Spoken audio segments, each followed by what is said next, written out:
Cut tax for the middle-class families. Ugh. Unlike Donald Trump, Vice President Harris and Governor Walz are committed to ensuring no one earning less than $400,000 a year will pay more in taxes.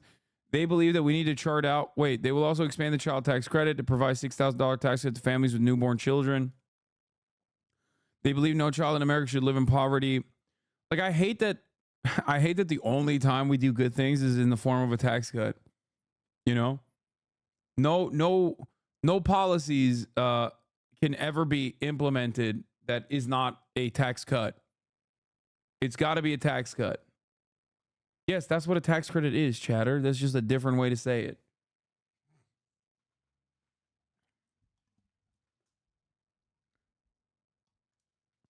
Good news. Uncle didn't fall for it. Oh, thank God. If you believe Trump advanced on their new conspiracy theory that Haitian immigrants are kidnapping and eating people's pets, there isn't anything you wouldn't believe. We can't put completely unhinged people like this in office. They spread lies. Oh, thank God. Oh, thank fucking God, dude.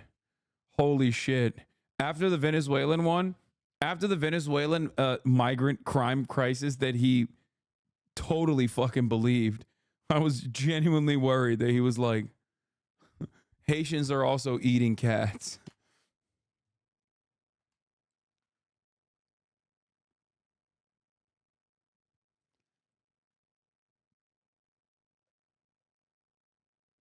They spread lies. We only believe some of those lies.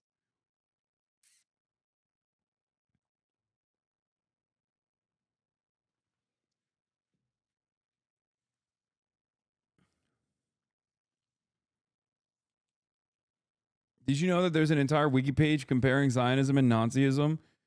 I did not know that, but it's not surprising to me in the least bit because Zionism and Nazism are just the same thing. It's just the in-group and the out-group are different. For Nazis, the out-group, the people that had to be purged, had to be cleansed ethnically, were Jews. Jews, the Roma population, disabled people, gay people, and the like. Polish people, Slavs. But ultimately, the principle, the fundamental principle is still the same. Ethnic and religious superiority and pure domination of people who do not fit that trait.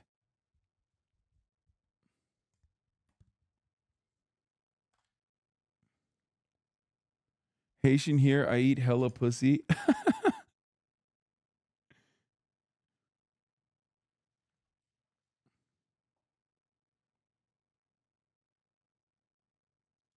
Fuck reading all the fluff. Here's a list of raw policies I pulled out of our issues page for you. Restore child tax credit. Okay. Restore earned income tax credit. Anyone making under 400K will not see a tax increase. Rolling back the Trump tax cut for the wealthy. Create billionaire minimum tax. Tax on stock buybacks quadrupled. Long-term capital gains for 1 million plus a year in earnings from 20 to 28%.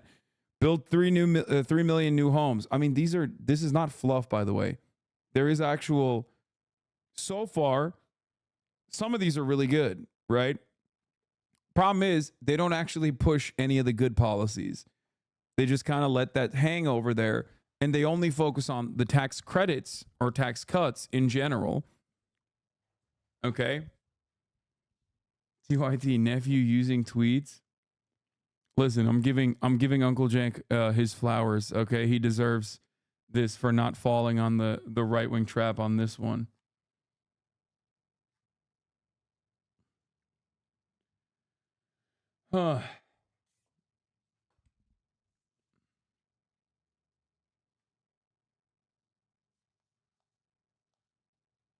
Yeah. The capital gains, by the way, for Biden was higher. Biden came in at 40%, I think. And long-term capital gains for 1 million plus a year in earnings from 20%. Kamala Harris is saying 28%. Build 3 million new homes. The problem with this one, I think, is that it's just about like deregulating certain things and not like simply zoning. So that's number one. Penalties for firms holding homes to drive up prices, unrealized gains and taxes over 100 million.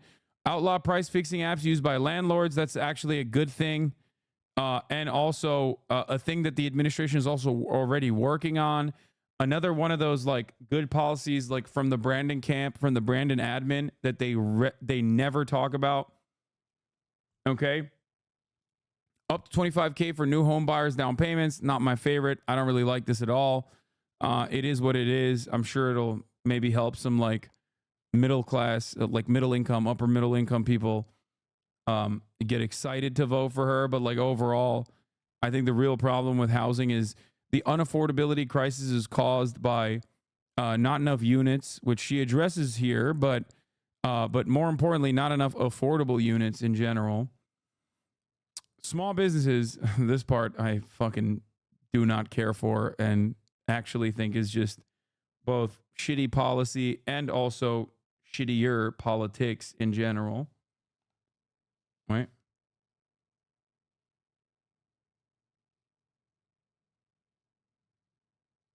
Hold on one second.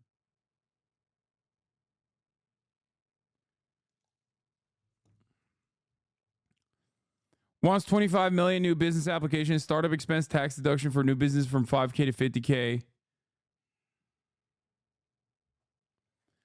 Bring down more tax cuts. Why don't you like the 25K down though?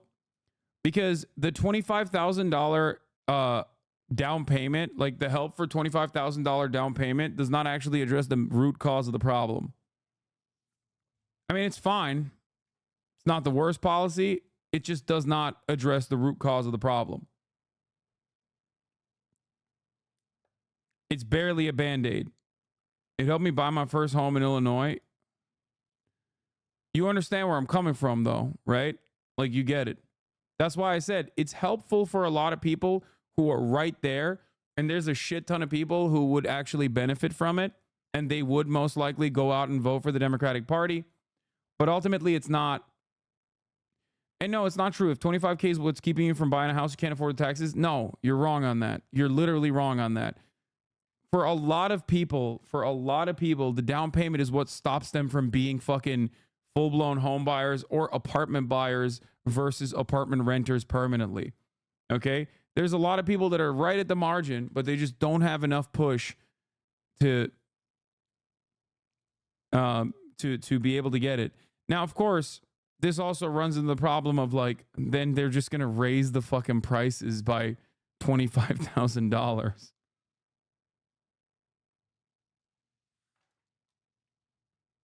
But yeah, the biggest problem, the biggest hurdle that stops people from going from permanent renters to like home owners or apartment owners is literally the down payment. That's it. Once you have enough capital put together for the down payment, especially if interest rates are low, yeah, you're locked into a mortgage for sure, but you can just buy a house and instead of paying rent, you just pay a mortgage payment.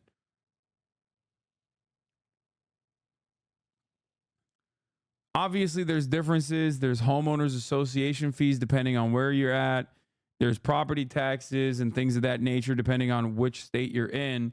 But ultimately, but ultimately, a mortgage payment is significantly more stable than rent because rents just get increased willy-nilly due to market conditions.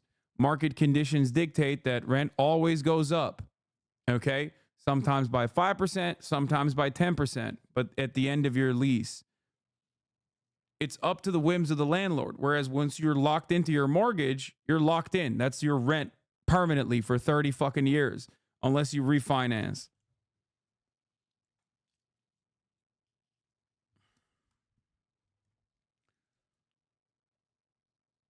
Yeah, and also Hazard MTG is correct. Real paid sued by DOJ for rent price fixing.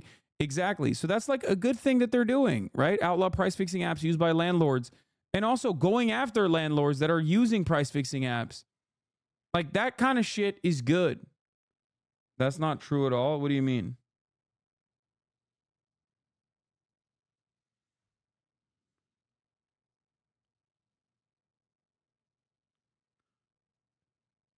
What's not true at all?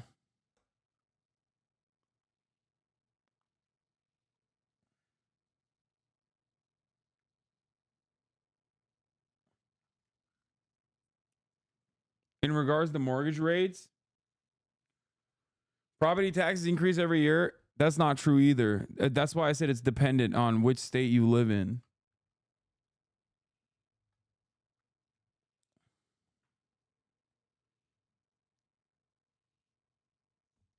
And mortgage rates are also dependent on what kind of mortgage you have.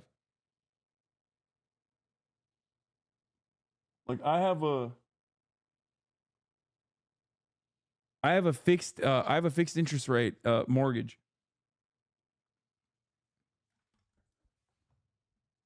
If you have a variable rate mortgage, then yes, it does change.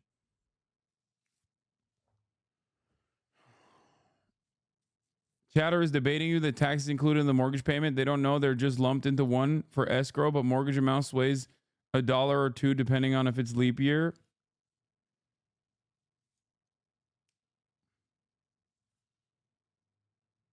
At least in Texas, the county will try to appraise your house insanely high year over year to push property taxes. Really important to have homestead exemption to protect from huge tax increases. Yeah, Texas is a state where they do reappraise the value of your home, if I'm not mistaken. Whereas California, you're locked in to your purchase point.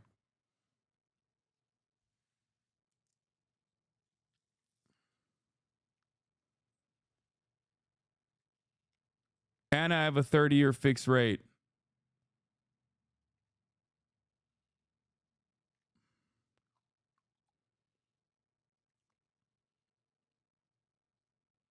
I'm in Georgia and my taxes increased $100 this year, so my mortgage increased. So fucking annoying. Anyway, ultimately, we're talking about a whole bunch of this. Are there voters out there who will be enthusiastic about this? Yes, that's my point. So it's not the worst policy. It's just that it doesn't actually fix the problem at all. Do you feel me? And in terms of the small businesses, startup expense tax deduction for new businesses from $5K to $50K. I think Trump had something similar for this as well. Ultimately, it doesn't really matter. I don't think this is like what actually is a significantly better way to talk about small businesses is universal programs that allow small businesses to remain competitive with large businesses by having the government actually play the role of providing some of these amenities or providing some of these like paid family leave or even healthcare if that was a thing. If you didn't have to pay for your employees' healthcare costs, small businesses would thrive. They'd be actually competitive against big businesses because then big businesses that already have like significantly better rates and significantly better platinum policies because they have long-term contracts with insurers couldn't just turn around and be like, we have better healthcare. You have to come work for us instead of the mom and pop shop. So overall, I think that, there is an infinitely better argument to make for universal programs when you're talking about small businesses. And Tim Walz actually used to do that quite well, but haven't really heard about him. Haven't really heard about his policies from that aspect at all. The principal cost of the house is the real threat to someone like me and my income bracket. The interest rate is temporary, can decrease, but if the house is sold at the current market price overinflated, then at worst, add on that $25K that sellers will know they can get, and there I am stuck with a house that will always cost way more than its value. Yeah.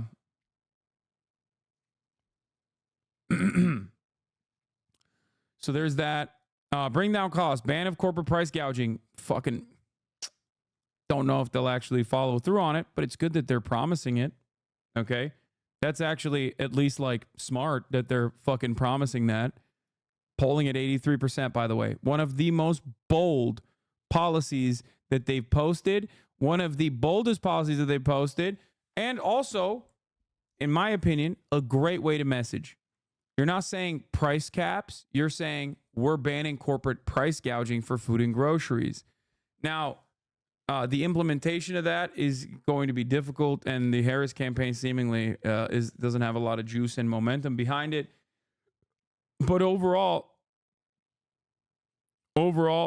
it spells that potentially Lena Khan is not going away, so that's a good thing.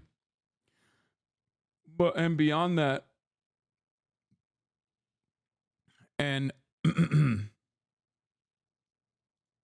David Dayen wrote that the tax deduction doesn't matter. They want to increase their line of credit. Small businesses aren't asking for tax cuts. If you read their surveys, they say they need access to credit. Nevertheless, Kamala Harris wants to give small businesses a deduction. Kamala Harris, I don't know that I would put lower tax burdens at the top of the list. You can debate what led to this, but I put my money on a change in mindset. I've written before about people's desire to find purpose in work and set their own path. Technological and logistical barriers to starting e-commerce enterprises have dropped as well. The zero interest rate policy of the pandemic helped reduce startup borrowing costs, but in the last 2 years, that has reversed as interest rates rose, and still people are starting businesses at robust rates, though lower than in 2021 and in 2022.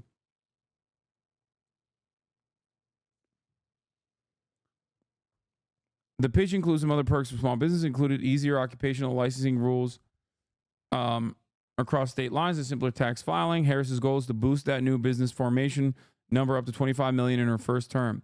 I'm certain that no small business owner would ever look at a bigger startup cost deduction and reject it. It's basically free money.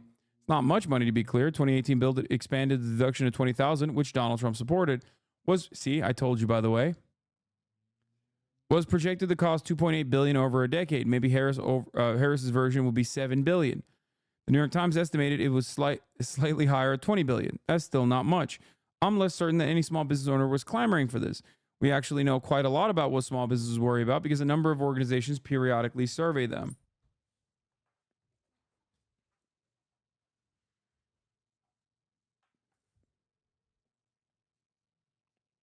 The surveys generally show heightened optimism from small business owners about hiring and investment. But one drawback has been the tightening of small business credit standards from lenders throughout most of President Biden's term. Small businesses often have trouble getting credit because their enterprises are simply riskier than large corporations, and higher Federal Reserve interest rates have raised the bar even higher. This has turned around a bit in 2024, and a big reason for the optimism, but credit standards are still seen as tight. Anyway,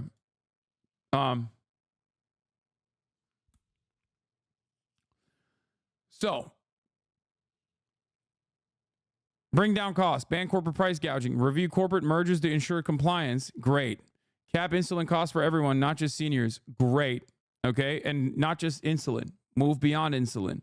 Love that. Okay. Cost of healthcare. Expand and make permanent ACA tax credit enhancements. $2,000 out of pocket cap for all seniors extended. Negotiate lower prices on more drugs. Great. Work with states to extend Medicaid postpartum coverage from 2 months to 12 months. Also great. A lot of this stuff is great. Okay. Great. Could it be better? Absolutely. Could you clean this up by making, again, a policy prescription that is easier to understand for most Americans? Also, absolutely. Okay.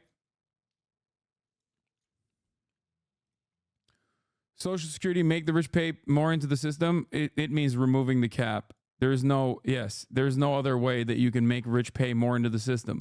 Currently, what is it like? It stops at like an insane number. So whether you're making $100 million a year or whatever the number is, I think is like 200. Is it 200K or 140K? The people that pay $144,000 a year, I think it is $140,000 a year, pay the same amount in totality into Social Security, not percentage, in totality, okay, as a person making $10 million a year, as a person making $100 million a year. It is an insanely broken, fundamentally flawed way to $168K this year. It is inflation adjusted. Yeah. $168,000 a year is the Social Security cap. So that means if you're making $168,000 a year, that's it. You're paying the maximum amount that you pay into Social Security. That's crazy. That is fucking crazy. Okay. American Innovation signed the PRO Act. I mean, I'm on board. Will they be able to get that done? Who knows? Raise the minimum wage calls into question. You were in charge of the Senate. The Senate parliamentarian stopped it from being included in a previous budget bill. How would you overcome that problem? Who knows? And the sub minimum wage. That is the sub minimum wage argument is packaged into the tax cuts for or no taxes on tips. So that the sub minimum wage is excellent policy. Totally on board with that. I think if it were up to me, I would just say end the sub minimum wage and not even do the fucking no tax on tips shit. Create national paid family and medical leave.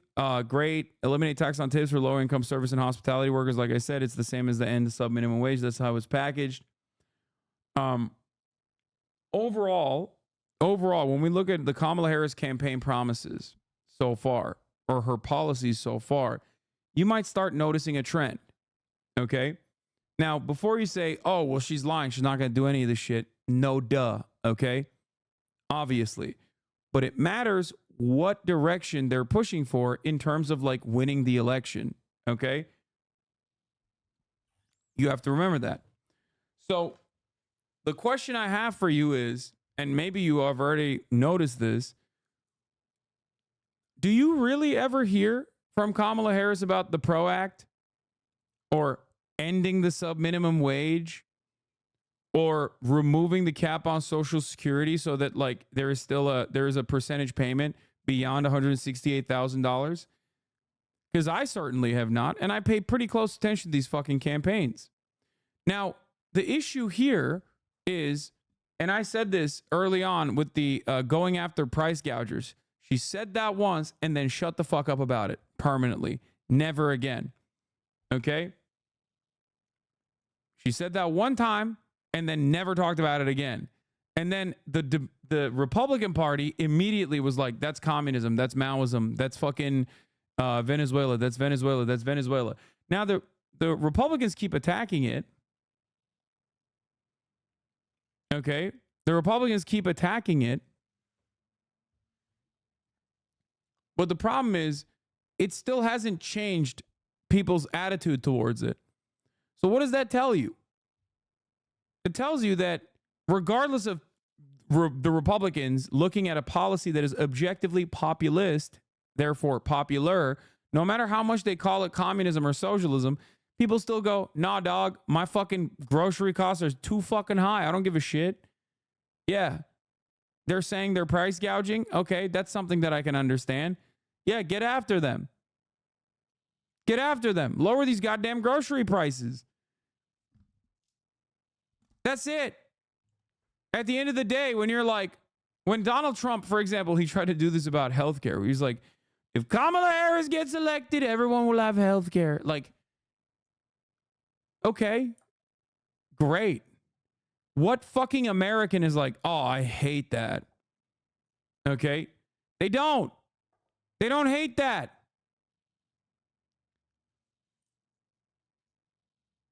It's stupid. You could say it's communism all day, every day. But like, it doesn't change the dynamic. It doesn't change the way that like a lot do. Stop.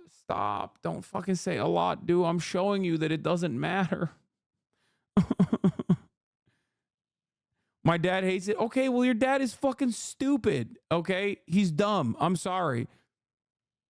No, even MAGA Republicans that say they hate that actually fucking love it. It's the same principle always. That's why Republicans regularly are like, oh, these budgets are out of control. These budgets are out of control. We will not vote for a single new dime on infrastructure spending. And then that fucking budget bill passes. And then those motherfuckers go back to their own town halls in their own goddamn states and go, see, I brought money. I brought money back home for you. You like that new bridge? That's because I brought money back home for you. It's like, bitch, you voted against it. Fuck you mean you brought money back home? You didn't do that. You actually fought actively to not get that money. Fucking asshole. Like, if I was a Democrat, okay, this is what I'd be saying every fucking day. I'd be like, dude, Look at these fucking liars. Look at these goddamn liars. They literally fucking lie. They lie all the time. They don't want you to get a single fucking dime. The only money that we have is for Raytheon and Israel. None for you. None for your roads. None for your libraries. None for your fucking teachers. Okay? And then when we finally fucking fight and actually push through a little bit of funding, then these monsters have the audacity to go back and lie to you again and be like, oh, I brought the money back. No, you didn't, you fucking piece of shit. You didn't bring that money back at all. You voted against it. Run that ad in every fucking state. See how that plays.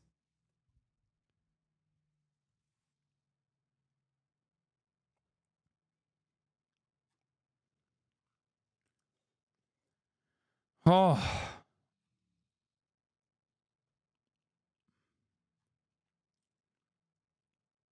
The good policies on here, they don't fucking talk about. The shitty ones that are not as dangerous from the perspective of like corporate captured media, they talk about. It's very annoying. Education and care, no details here. Ensure everyone has access to child care and preschool. More public education and training for teachers. Work to end student loan debt. Make higher education more affordable. Expand high quality home care for seniors, disabled, pay care workers more. Energy, no details here. Protect public lands. Generic protect climate statements. Yeah, they ain't gonna do shit about energy, dog. Drill, baby, drill. Freedoms, restore reproductive freedom for everybody. Pass John Lewis Voting Rights Act. Like, these are just copy paste Joe Biden 2020. Every single thing here is Joe Biden's promises from 2020. This opens her up as a decent line of attack to be like, oh, well, why didn't you do any of that? Why aren't you doing that now? Does that make sense? Lies never. Anyway, there's another ad that we'll look at in a second. Safety, ban assault weapons, ban high capacity mags, require universal background checks and red flag laws, hire and train more officers and support. Hire and train. I know I have the morning consult poll here. I haven't looked at it yet. Okay.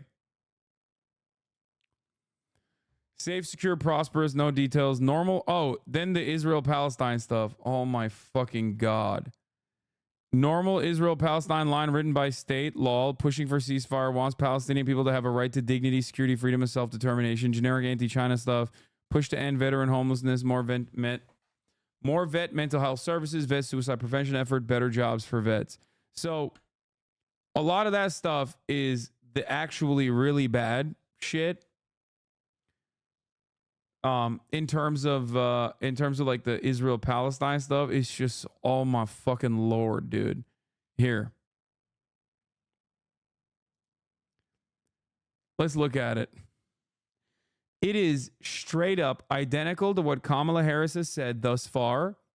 Okay, it is such a repeat of like her DNC script and everything she said thus far on the subject matter, that it literally is like top of the hour ad break status, okay? Because at the top of the hour, there's a 3-minute ad break.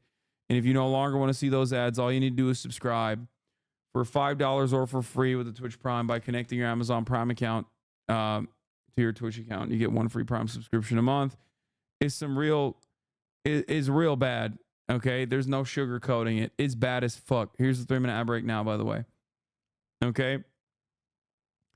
Ensure safety and justice for all. Oh, there's the immigrant stuff. Secure our borders and fix our broken immigration system. Hell yeah, baby. Let me tell you something, okay? Hold on. I gotta get in the mood for this one. Hold on 1 second.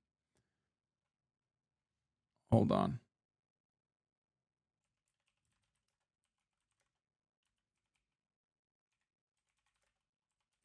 One second.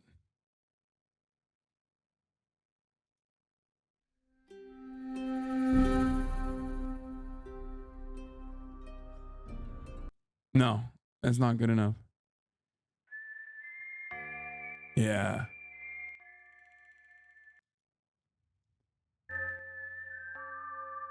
Hold on.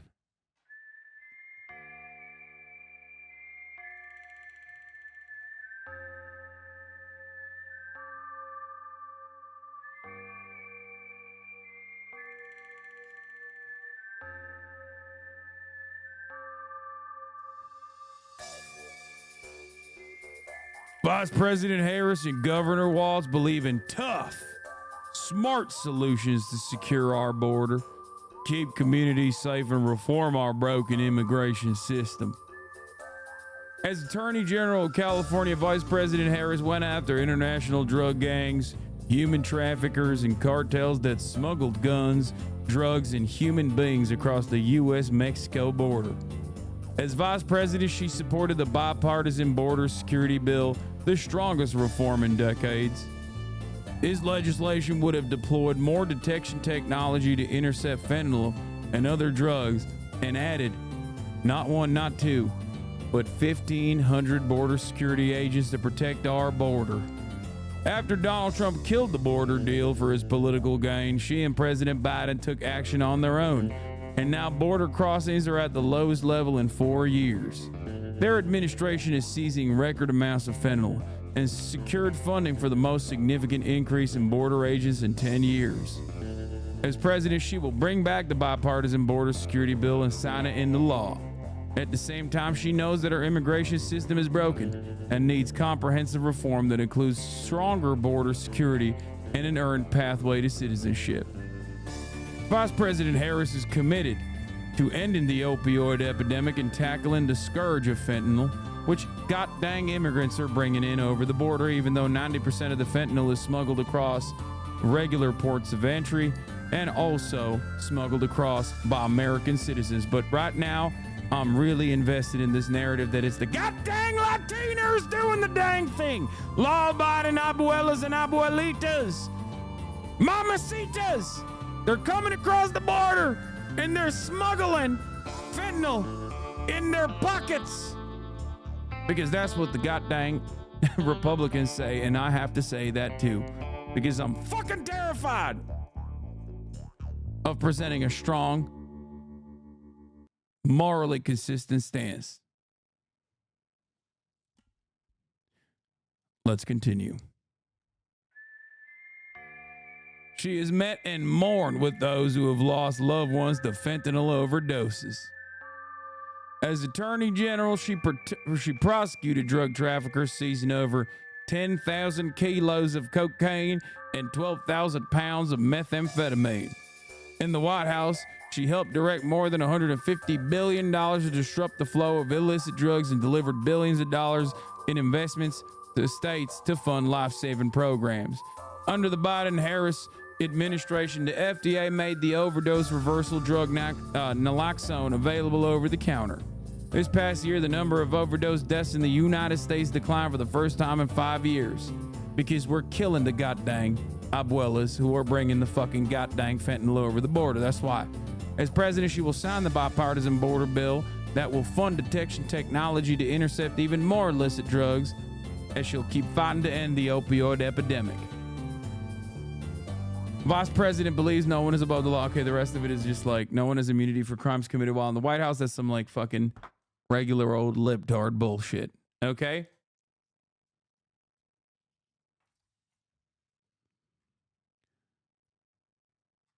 Fentanyl. Thank God you've joined the right side. What do you mean? Of course I'm on the right side. I'm a lifelong Democrat. I love voting for the Democratic Party, which means that I'm voting for the Republican Party, but 4 years ago. Problem with the Republican Party isn't necessarily that they're advocating for certain policies that are objectively harmful for large swaths of the population. It's that they're just doing it too soon. I would like to do it 4 years after. Okay? That's why I vote for the Democratic Party, because 4 years in the future, I know that the Democrats will finally come to terms with whatever the fuck the Republicans were advocating for 4 years ago.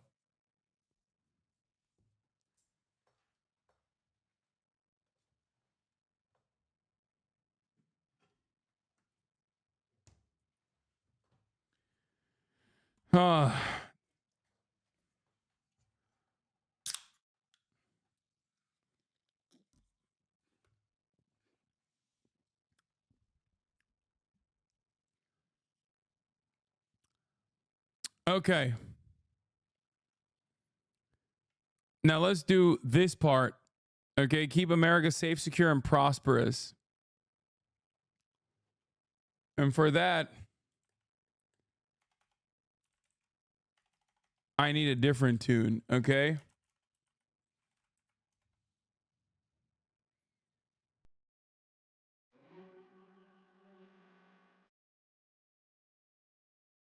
Vice President Harris is ready to be the commander-in-chief on day one. She has helped restore the American leadership on the world stage and strengthens our national security through her travels. Vice President Harris has been a tireless and effective diplomat on the world stage. She has met with China's Xi Jinping, making clear that she will always stand up for the American interests in the face of China's threats and traveled to the Indo-Pacific 4 times to advance our economic and security partnerships. She visited the Korean demilitarized zone to affirm her unwavering commitment to South Korea in the face of North Korean threats. 5 days before Russia attacked Ukraine, she met with the President Zelensky to warn him about Russia's plan to invade. She's worked with our allies to ensure NATO is stronger than ever. Vice President Harris will never hesitate to take whatever action necessary to protect U.S. forces and interests from Iran and Iran-backed terrorist groups. Jawohl! Vice President Harris will always stand up for Israel's right to defend itself, and she will always ensure Israel has the ability to defend itself. She and President Biden are working to end the war in Gaza such that Israel is secure, the hostages are released, and the suffering in Gaza continues. I said ends, but I actually mean continues. And the Palestinian people can realize their right to dignity, security, freedom, and self-determination. She and President Biden are working around the clock to get a hostage deal and ceasefire deal done.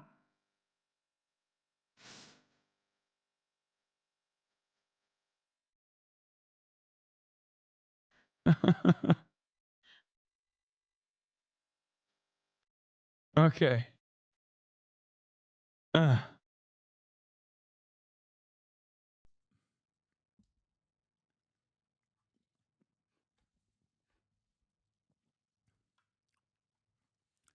There you go. Bro, my fiance thinks I'm watching a World War II documentary. You are. You're living in the World War II documentary. It's just revamped. We're on the wrong side of it now.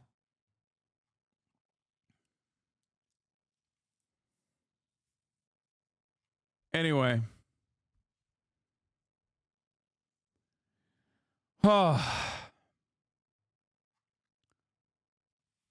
So, you know, good stuff overall.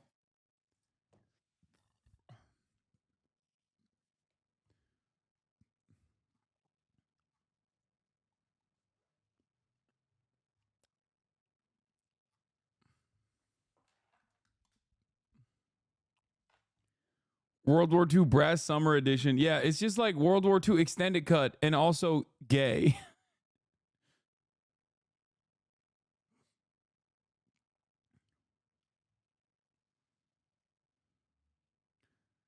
You should do that Adolf Hitler bit again whenever liberals do right-wing policy shit. I mean, yeah. Brat Sommer is upon us.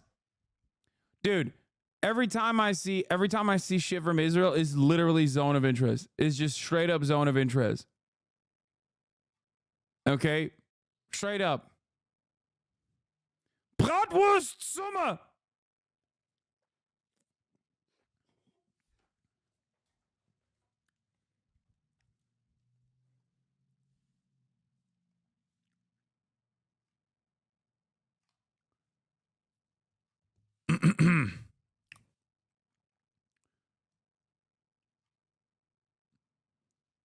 Ay, ay, ay.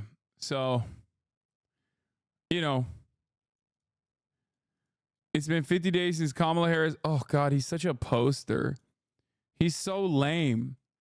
Like, look at how much he wrote, dude. The IRS, like Kamala Harris claims, is not giving increased audits on people making 400K, but the Treasury Inspector General stated the agency's strategic plan did not include specifics on how the IRS was going to ensure its met commitments. Oh.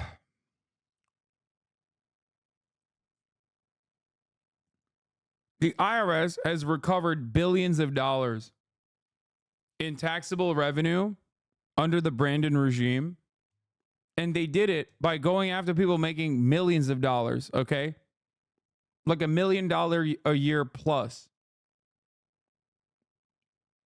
That's it. Like,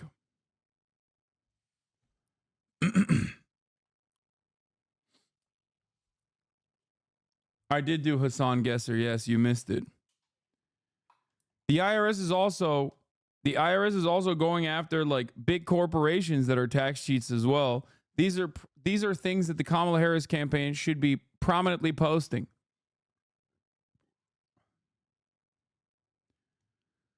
But they're not, because they're stupid. And then when you leave a lot of that messaging on the table, the Republicans can just take advantage of it and just lie about it.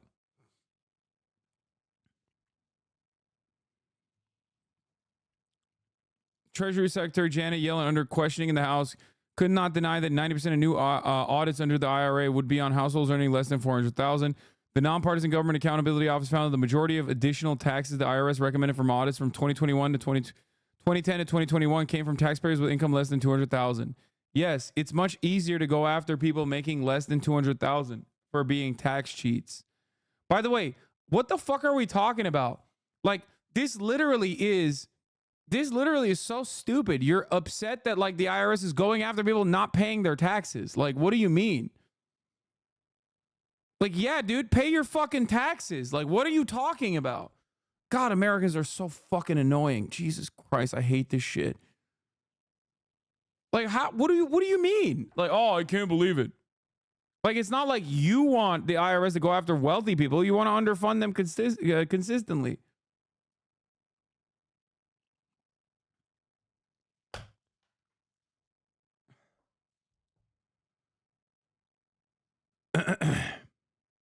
Rich people use legal tax avoidance. Poorer people can't. No, the tax structure is written in a way. You're right. The tax structure is written in a way where if you are a person who pays themselves, you absolutely have a shit ton more methods to avoid taxes legally.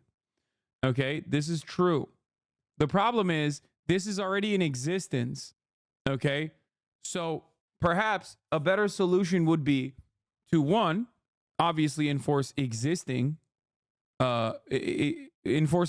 tax law while simultaneously changing the rest of the tax law in an effort that actually ends up forcing the wealthiest individuals to pay a larger share of their yearly income in the form of taxes. You're saying they're not highlighting the good stuff because they won't follow through on it.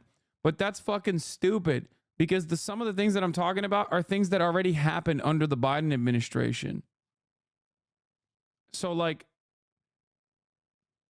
a massive part of this conversation with the IRS over the course of the past 4 years was about how, like, Brandon is getting 80,000 new IRS agents with weapons to come and, like, knock down your door or whatever. Okay? That's not what was ever going to happen. That's not what happened, and that's not what was going to happen regardless. But that's what the Republicans lied about. So in an effort to defend your perspective, in an effort to defend your policies, in an effort to defend your decisions, you should have, at the very least, communicated some of the good things that were happening, right?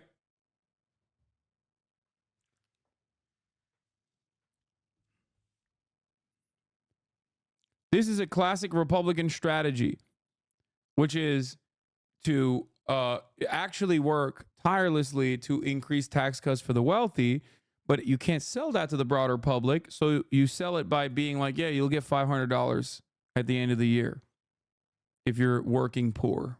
Okay. If you're working class, oh, like, don't worry, this hurts you too. Okay. They did this with the swap over from what was previously known as the estate tax, now being called the death tax. If you ask Americans, I'm sure a large majority of them don't understand how the tax brackets work. They don't understand how progressive taxation works, and they certainly don't understand that they are most likely not going to be taxed when they die because they do not have the minimum assets, the minimum assets that are required for that to even be triggered for them. Okay. One of the worst aspects, in my opinion, of buy, borrow, die, which is what all these fucking incredibly wealthy people do, by the way, is that they get these incredibly low interest rate loans over and over again because they have quintillion dollars in assets that they can always point to as leverage in order to get these like massively favorable rates. And it's a phenomenal way to consistently lower your tax burden, okay? Because now the only money that you have is debt. The only like liquid capital you have is debt. And you never actually end up having to pay that fucking loan anyway because you die at the end of your life.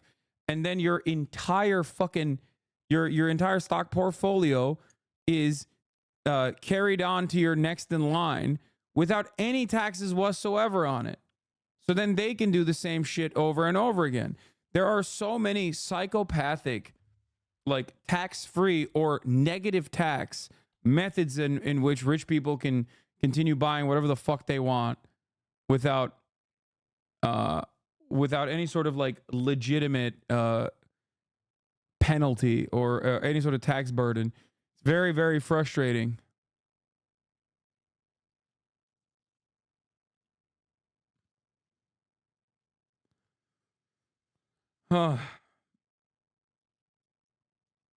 Why don't politicians talk about the housing market being impacted by foreign nationals, China, in where they buy the property and they sit vacant? Yeah, it's the Chinese nationals that are buying all the foreign property.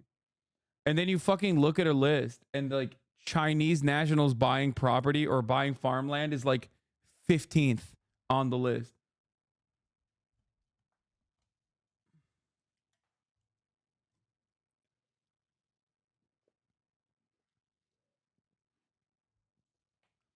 That's an Aussie chatter, 95%, probably.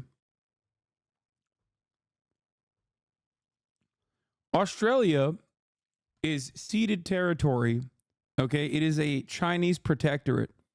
Just live with that reality. The faster you recognize that, the easier things will be for you. Okay, I need you to understand this.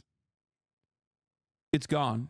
And you should be excited at the prospect of being able to purchase cheap BYD cars, for example. Yangwang, Australia is a province of China.